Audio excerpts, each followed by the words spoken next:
Boa noite. Hoje nós vamos estudar o livro Vinha de Luz.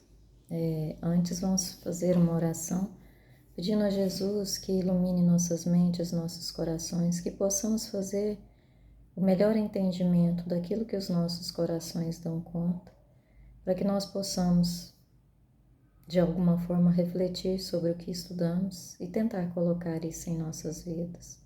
Pedimos também por todos os nossos irmãos que estão hoje na condição de moradores de rua, que as bênçãos de Jesus possam acompanhá-los, que assim seja.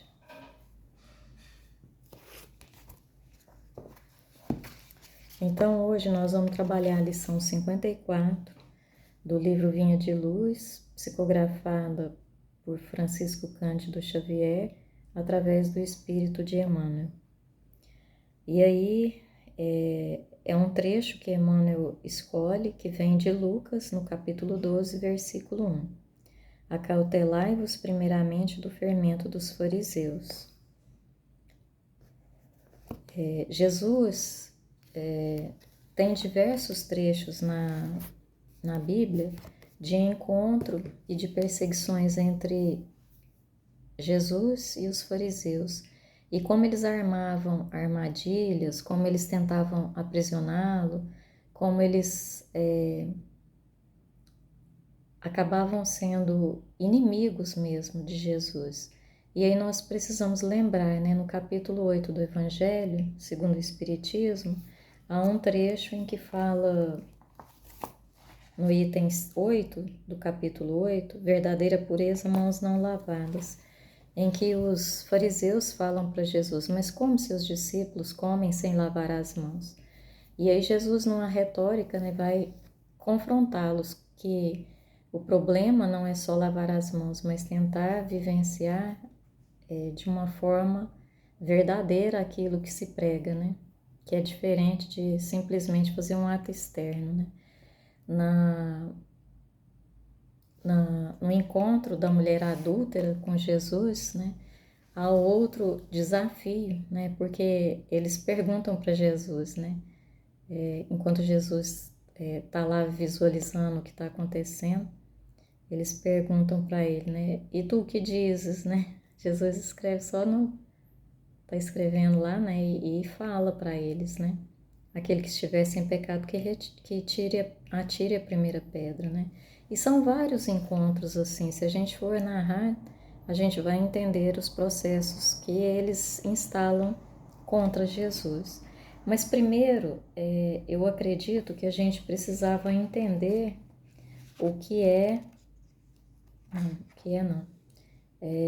quem são os fariseus, Então, e aí se a gente pega na introdução do Evangelho segundo o Espiritismo, tem a parte das notícias históricas na introdução.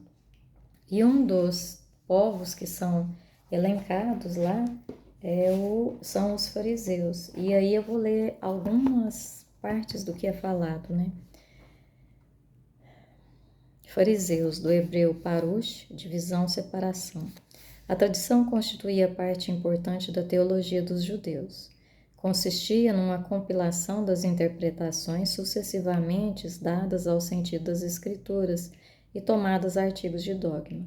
Constituía entre os doutores assuntos de discussões intermináveis, as mais das vezes sobre simples questões de palavras ou de formas, no gênero das disputas teológicas e das sutilezas da escolástica da Idade Média. Daí nasceram diferentes seitas, cada uma das quais pretendia ter o monopólio da verdade, detestando-se umas das outras como só ia acontecer. E aí ele narra, que entre as seitas, o chefe que mais se destacou entre os fariseus foi Hilel. Isso entre 180 e 200 anos antes de Cristo. Aí o Kardec comenta, que eles tomavam parte ativa nas controvérsias religiosas, servis cumpridores das práticas exteriores do culto e das cerimônias, cheios de um zelo ardente de proselitismo, inimigos dos inovadores, afetavam grande severidade de princípios, mas sob aparências de meticulosa devoção. Ocultavam costumes dissolutos, muito orgulho e, acima de tudo, expressiva ânsia de dominação. Tinham a religião mais como meio de chegarem aos seus fins do que como objeto de fé sincera. Da virtude nada possuíam além das exterioridades e da ostentação. Entretanto, por umas e outras, exerciam grande influência sobre o povo, a cujos olhos passavam por santas criaturas, daí o serem muito poderosos em Jerusalém. Acreditavam, ou pelo menos fingiam acreditar na providência, na imortalidade da alma, na eternidade das penas e na ressurreição dos mortos. Jesus, que pregava sobretudo a simplicidade e as qualidades da alma, que na lei preferia o espírito que vivifica à letra que mata, se aplicou durante toda a sua missão a lhes desmascarar a hipocrisia, pelo que tinham neles encarniçados inimigos. Essa razão porque se ligaram ao príncipe dos sacerdotes para motinar contra ele o povo e eliminá-lo. Então, de acordo com essa narrativa do Kardec, dá para a gente ver, né, que Jesus era um inovador, então ia ter conflito, né, ia ter disputas, né, da parte deles, porque eles estavam atrelados ao poder e eles estavam ligados à forma, né, à letra que mata, mas não ao espírito que vivifica, ao contrário de Jesus, né. E aí, antes da gente começar, eu queria pegar alguns termos que são trabalhados nessa parte do trecho bíblico, porque ele fala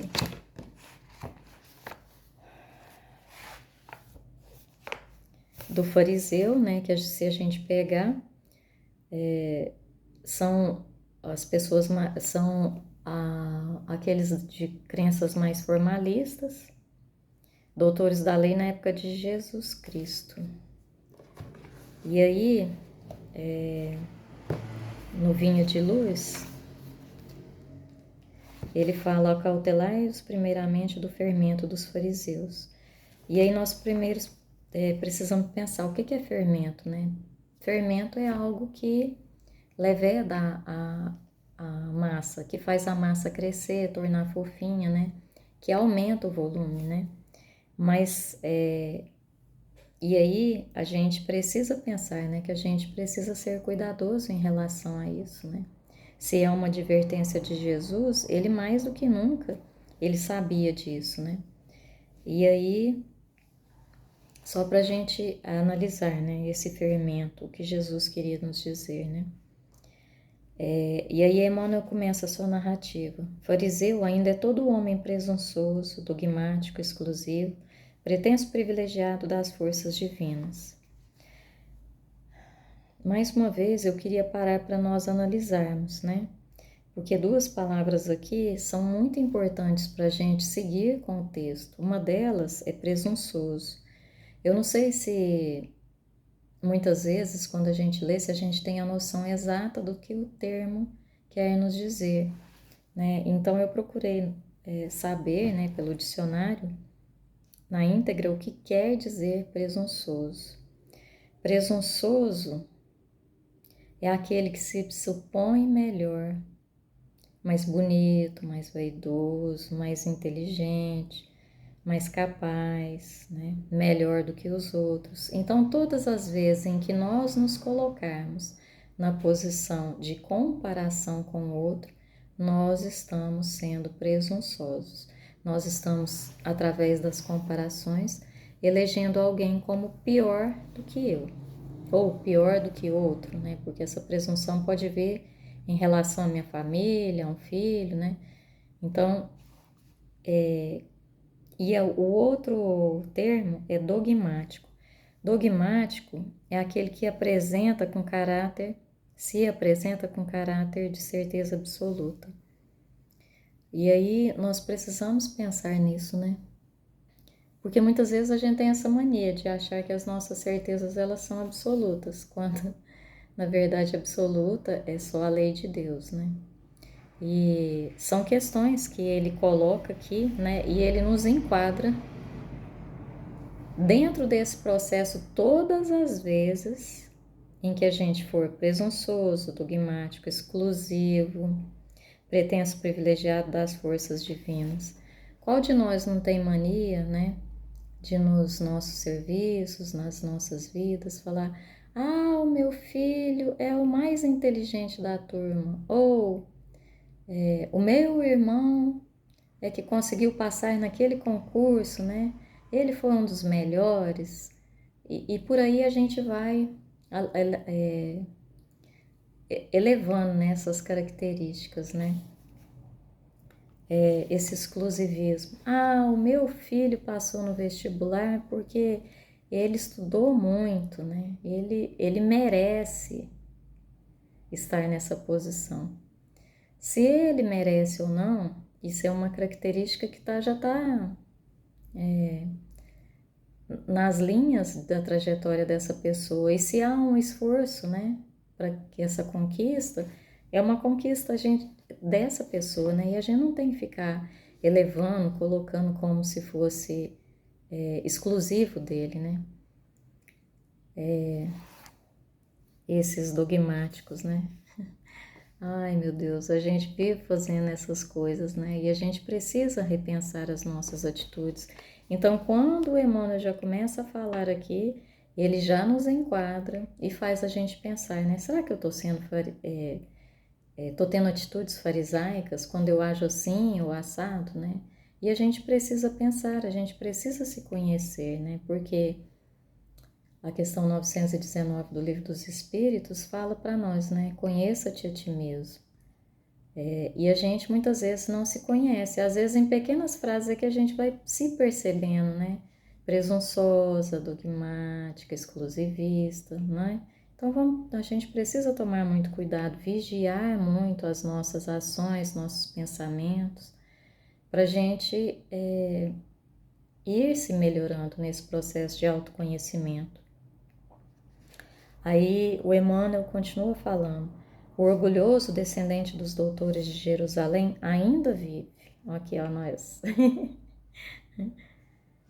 Atravessa todas as organizações humanas, respira em todos os templos terrestres, acredita-se o herdeiro único da divina bondade. Nada aprecia senão pelo prisma do orgulho pessoal. Traça programas caprichosos e intenta torcer as próprias leis universais, submetendo-as ao ponto de vista que esposou na sua escola ou no seu argumento sectarista. Isso aqui está relacionado aos templos religiosos, né, que a gente muitas vezes acredita que o fato de ser espírita nos coloca numa posição também de merecimento, né, e não tem essa história, né. O que tem de história verdadeira é que a gente precisa transpirar muito para conseguir vencer a nós mesmos, né? É um esforço diário, diário. E a gente, muitas vezes, através do nosso ponto de vista, a gente vai se enganando de tamanha forma que muitas vezes a gente até chega no plano espiritual acreditando que nós estamos numa condição melhor do que nós realmente estamos, né? Então a gente precisa repensar, né? Não é só o crente que diz: ah, a minha igreja me salva. No Espiritismo diz, né? Que é a caridade, que é a salvação. Todas as vezes em que a gente fugir disso, nós estamos incorrendo em processos de exclusivismo e de nos acharmos privilegiados, como Emmanuel falou aqui, das forças divinas, quando nós não somos, nós somos iguais, criados simples e ignorantes, como o Livro dos Espíritos nos lembra, né? Porque a gente precisa trabalhar a humildade dentro do nosso coração, nos ver como nós somos mesmo e nos melhorar a cada dia, né? Porque não tem outro caminho. E dentro desses pontos de vistas, a gente acaba achando argumento sectarista. Aqui no Evangelho segundo o Espiritismo, no capítulo 2, quando ele está falando do ponto de vista, aliás, quando ele é uma instrução dos Espíritos, uma realeza terrestre, se alguém puder depois dar uma olhada, uma rainha chega lá no plano espiritual e aí ela vê que até os seus servos, muitos tinham condição muito melhor que a dela. Ela não tinha condição nenhuma. E ela foi, acreditando nesse processo de ser rainha, que isso lhe dava condição de ser melhor, chega lá no plano espiritual e tem uma grande surpresa, né? E nós também, se a gente não mudar as nossas atitudes, nós vamos retornar, ou mesmo aqui nessa existência mesmo, e percebermos, né, que as surpresas existem. Ou eu me enquadro nesse processo de igualdade e tento me melhorar, trabalhando em mim o amor, a humildade, o perdão, a fraternidade e muitos outros processos, ou então eu vou continuar, né, como essa rainha, acreditando que o fato de eu ter sido uma boa mãe aos meus olhos, né, ou uma boa filha, isso vai me levar a um estágio de conforto, e não é assim que acontece, né? E aí o Emmanuel continua a falar, né? Jamais comparece ante a bênção do Senhor na condição de alguém que se converteu em instrumento de seus amorosos desígnios, mas como crente orgulhoso, cheio de propósitos individualistas, declarando-se detentor de considerações especiais. É o que eu acabei de falar, né? Às vezes a gente se comporta como essa rainha, né? E nem sangue azul a gente tem, né? Como se houvesse sangue azul, né? E a gente precisa parar com isso, né? Eu já ouvi tantas vezes pessoas falar, né, que queria fazer regressão para ver se a pessoa tinha sido rainha de qual lugar, ou príncipe, ou princesa, de qual lugar. Gente, a gente precisa raciocinar, né? Quantos príncipes e quantas rainhas existiram nessa nossa história, mas quantos servos existiram? Que a gente coloque a nossa capinha de servidão, né?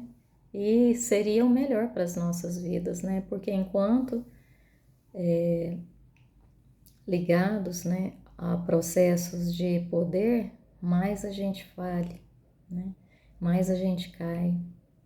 Quando a gente está dentro de uma sala de aula e que você é a professora, você tem, no meu caso lá nós temos 25 alunos sobre a nossa direção, né? Pensa, se eu fizer coisas erradas, eu estou plantando para minha vida colheitas difíceis, né? Diante daquilo que eu fiz de errado, né? E a gente não é especial, né? Que o professor, assim como ensina, ele mais aprende do que ensina, porque é nesse lidar com o outro que a gente se torna melhor, né? Eu não estou ali em condição especial, eu estou ali até recebendo salário, então eu não sou melhor que o aluno. Mas se eu quiser me considerar desse jeito, Deus até permite. Mas depois, né, o problema é meu.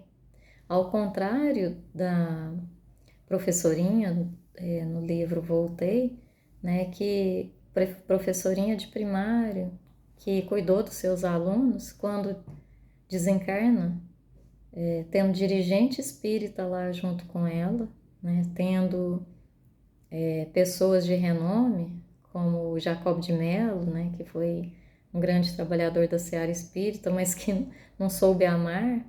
O que acontece? Para atravessar o umbral precisou da luz da professorinha, né? Que não se considerava especial, mas que veio e trabalhou para a melhoria de uma sociedade, né? E é esse o nosso papel, né? Nos melhorar para melhorar também quem está ao nosso derredor. Os aprendizes fiéis necessitam acautelar-se contra o levedo de tais enfermos do espírito. Levedo é a mesma coisa que fermento, né? Então, mais uma vez está nos chamando para a gente ter cautela, para a gente ter vigilância contra esse levedo que nos torna enfermos do espírito. E enfermando o espírito, a gente sabe que a gente pode enfermar também o corpo, né? Então, a gente tomar muito cuidado, né? Porque diante das nossas atitudes desequilibradas, a gente vai desequilibrando todo o resto, né? E quem é que vai sofrer as consequências? Sou eu mesma, né? Então, toda ideia, o Emmanuel continua, né? Toda ideia opera fermentações mentais, porque opera, né? Às vezes a pessoa começa com um ódiozinho, né? Uma questão de, eu não posso me misturar com fulano, com ciclano, porque não é de boa vida. Isso vai fermentando de tal forma que eu vou às vezes, separando de todo mundo, né? E vou ficando num processozinho só eu e eu, né? E aí o negócio vai ser difícil, né? Me livrar dessa questão depois vai ser um processo bem difícil. E o Emmanuel continua, né? Certamente que o mestre não determinou a morte dos fariseus, mas recomendou cautela em se tratando da influenciação deles. Então, mais uma vez, a palavra de ordem é cautela, vigilância. Porque cautela e vigilância, elas estão muito juntas, né? E a gente precisa pensar, né? O fariseu da época de Jesus continua ainda vivo dentro de nós, né? Aqui ele não está falando contra o fariseu em específico, mas contra as nossas atitudes farisaicas, né? E a gente precisa se acautelar, vigiar, né? Dessa influenciação. E aí o Emmanuel finaliza: exigências farisaicas constituem perigosas moléstias da alma. Urge auxiliar o doente e extinguir a enfermidade. Todavia, não conseguiremos a realização provocando tumultos, e sim usando a cautela na antiga recomendação de vigilância. E aí, mais uma vez, né? Se há alguma exigência farisaica em nós ou em alguém que a gente conhece, a proposta aqui é que a gente ajude a auxiliar esse doente. Como? Muitas vezes fazendo uma oração, tendo uma conversa fraterna, né, sem ofender. Porque dessa forma a gente pode ajudá-lo a extinguir essa enfermidade, né? Mas sem provocar tumulto, sem fazer imposições, né? Mas usando a cautela através da vigilância, né? Para que nós não venhamos a incorrer com atos provocativos em nós ou provocando no outro dores, né?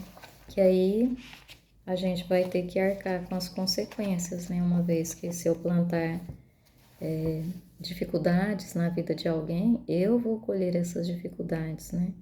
Porque eu sou o processo do caminho, né? Então, foi isso que eu entendi dessa lição. Espero a contribuição de todos, né, que puderem participar desse estudo, e que Jesus nos ampare, nos ilumine e que ajude a todos nós, né, principalmente aqueles que estão nesse processo mais apurado desse farisaísmo, né, porque tem algumas pessoas que a gente conhece que às vezes estão num processo muito grave disso aqui, né, e a gente precisa olhar para eles com compaixão, como Jesus teve para com todos aqueles que o cercaram, né? E a gente tem notícias de fariseus que tentaram, e alguns até foram até melhores do que muitos de nós, como Nicodemos, né? Conversando com Cristo, querendo saber sobre a vida, e Gamaliel, que muito auxiliou o Saulo de Tarso, né? A se transformar no Paulo de Tarso. Então, que Jesus nos abençoe e nos mostre, né, através desses grandes exemplos, principalmente do Gamaliel, que nós podemos nos transformar, perceber que Jesus é o caminho, a verdade e a vida. Que assim seja. Boa noite.